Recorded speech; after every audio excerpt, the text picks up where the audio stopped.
हम बात करेंगे 1618 में हुए ऐसे युद्ध की जो पुष्यभूति वंश के महानतम सम्राट हर्षवर्धन और दक्षिणपति चालुक्य सम्राट पुलकेशिन II के बीच हुआ था।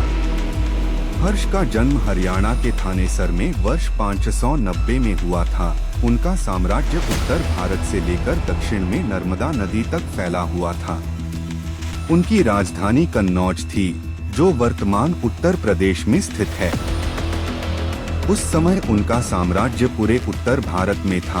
यह साम्राज्य उन्होंने बंगाल के शशांक और मालवा के राजा को हराकर बनाया था और पूरे उत्तर भारत पर कब्जे के बाद वह अब दक्षिण की और आगे बढ़ना चाह रहे थे, लेकिन उनके सामने खड़े थे चालुक्य साम्राज्य के पुलकेशिन II।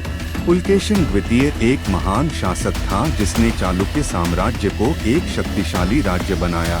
पुलकेशिन द्वितीय के शासनकाल में चालुक्य साम्राज्य का विस्तार दक्कन के अधिकांश हिस्सों में हो गया। युद्ध का मैदान थे नर्मदा और विंध्य के घाट। हर्ष की सेना में उस वक्त करीब 5 लाख सैनिक थे, जिसमें घुड़सवार, पैदल सैनिक और हाथी थे। दूसरी ओर पुलकेशिन के पास अनुभवी जमीनी आर्मी थी और तीरंदाज थे।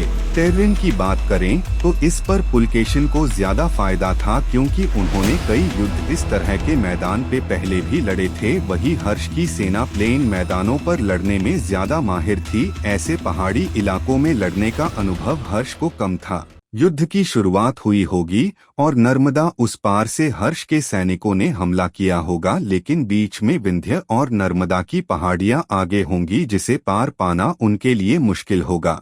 तब पुलकेशिन II ने अपने छुपे हुए तीरंदाजों को आदेश दिया होगा कि वो हमला करें, जिससे हर्ष की सेना को भारी नुकसान हुआ होगा। वही अगर कोई टुकड़ी घाट पार भी कर लेती है तो तुरंत उनका मुकाबला पुलकेशिन की सेना से होता होगा, जो इस मौके के लिए कब से तैयार बैठे थे। ये युद्ध दिसंबर में लड़ा गया था, तो मौसम और घाटों को पार करने के बाद जंगल भी हर्ष के सैनिकों पर भारी पड़े होंगे।